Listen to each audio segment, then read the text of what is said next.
একই বছরে দ্বিতীয়বারের মতো মুখোমুখি বৈঠকে বসতে চলেছেন মার্কিন প্রেসিডেন্ট ডোনাল্ড ট্রাম্প ও চীনা প্রেসিডেন্ট শি জিনপিং। আগামী ২৪ সেপ্টেম্বর ওয়াশিংটনে অনুষ্ঠিতব্য দুই নেতার এই বৈঠককে তাইওয়ান সংকটের মতো জটিল ভূরাজনৈতিক উত্তেজনা হ্রাসের ফলপ্রসূ কূটনৈতিক প্রচেষ্টা হিসেবে দেখা হচ্ছে।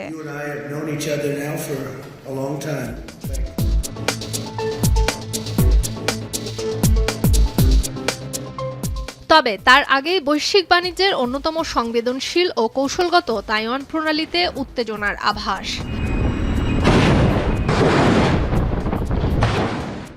তাইওয়ানের প্রতিরক্ষা মন্ত্রণালয়ের সাম্প্রতিক তথ্য অনুযায়ী তাদের চারপাশে চীনের ৩টি সামরিক বিমান, ৮টি যুদ্ধজাহাজ ও ৭টি অন্যান্য জাহাজ শনাক্ত করা হয়েছে। এছাড়া গত ২১ আগস্ট একটি মার্কিন সামরিক বিমান তাইওয়ান প্রণালী অতিক্রম করেছে। তবে মার্কিন সপ্তম নৌবহর জানিয়েছে তাদের একটি টহল ও নজরদারি বিমান আন্তর্জাতিক আইন মেনেই অতিক্রম করেছে এই প্রণালী। প্রতিক্রিয়ায় বেইজিং জানায় চীনের সামরিক বাহিনী শুরু থেকে বিমানটিকে ট্র্যাক এবং মনিটর করছে।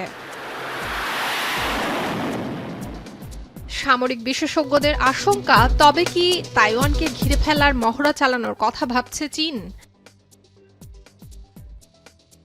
অবশ্য এর আগেও চীন তাইওয়ানকে ঘিরে ভূখণ্ডের প্রধান বন্দরগুলো অবরুদ্ধ করার মতো বড় সামরিক মহড়া পরিচালনা করেছে। চীনা বিমান বাহিনী, নৌবাহিনী ও রকেট ফোর্সের সমন্বয়ে একসঙ্গে দ্বীপটির চারপাশ ঘিরে ফেলার মহড়া চালায়। ৭২ ঘন্টা ময়েশ্চার লক সমৃদ্ধ লিলি হুইপ শিয়া মিস্টিক গ্লোয়িং বডি ওয়াশ। শিয়া বাটারের গুডনেস স্কিন রিপেয়ার করে রাখে সফট ও গ্লোয়িং, ছড়িয়ে দেয় লং লাস্টিং ফ্রেগন্যান্স। যুক্তরাষ্ট্রসহ আন্তর্জাতিক চাপের মুখে বেইজিং এই পদক্ষেপকে বাইরের শক্তির হস্তক্ষেপের বিরুদ্ধে জাস্টিস মিশন নামে অভিহিত করে। চীনের ভাষ্য, এসব পদক্ষেপ তাইওয়ানের রাজনৈতিক নেতৃত্বের প্রতি কঠোর সতর্কবার্তা।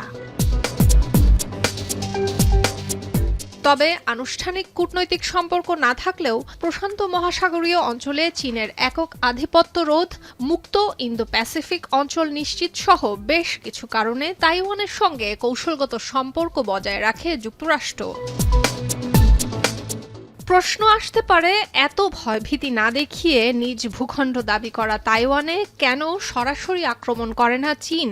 প্রথমত, যুদ্ধের চেয়ে রাজনৈতিক কৌশলগত চাপ দেয়াকে বেশি প্রাধান্য দেয় চীন।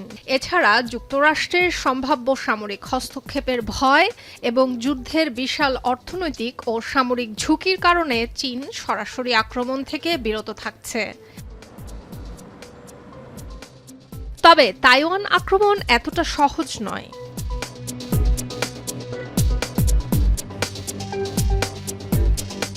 দ্বীপটিতে সেনা মোতায়েন অত্যন্ত দুরূহ কাজ। এছাড়া শক্তিশালী প্রতিরক্ষা এবং ভূপ্রকৃতিগত কারণে সমুদ্রপথে আক্রমণ চালিয়ে সহজে চীনের জয় পাওয়া অত্যন্ত কঠিন। এর উপর রয়েছে যুক্তরাষ্ট্রের হস্তক্ষেপের শঙ্কা। যুদ্ধ শুরু হলে বৈশ্বিক বাণিজ্যে বিপর্যয় অবধারিত। চীনের ওপর কঠোর নিষেধাজ্ঞা আসবে। তাইওয়ানের চিপ নির্মাতা TSMC ইলেকট্রনিক্স যন্ত্রপাতির অত্যাবশ্যকীয় এই উপাদানটির সিংহভাগই সরবরাহ করে। যুদ্ধ শুরু হলে এই সরবরাহ চেইন ভেঙে পড়বে, যা চীনসহ পুরো বিশ্বের অর্থনীতিকে পঙ্গু করে দিতে পারে। তাই অনেক বিশ্লেষক তাইওয়ানে চীনের সরাসরি আক্রমণকে এক প্রকার আত্মঘাতী জুয়া হিসেবে দেখেন। এ যুদ্ধে রয়েছে বড় রকমের রাজনৈতিক অনিশ্চয়তাও। সামরিক অভিযান ব্যর্থ হলে বা যুদ্ধ দীর্ঘস্থায়ী হলে চীনের বর্তমান নেতৃত্ব অর্থাৎ কমিউনিস্ট পার্টির বৈধতাও বড় ধরনের সংকটের মুখে পড়তে পারে। সুলতানা দিনা, এখন বিশ্ব।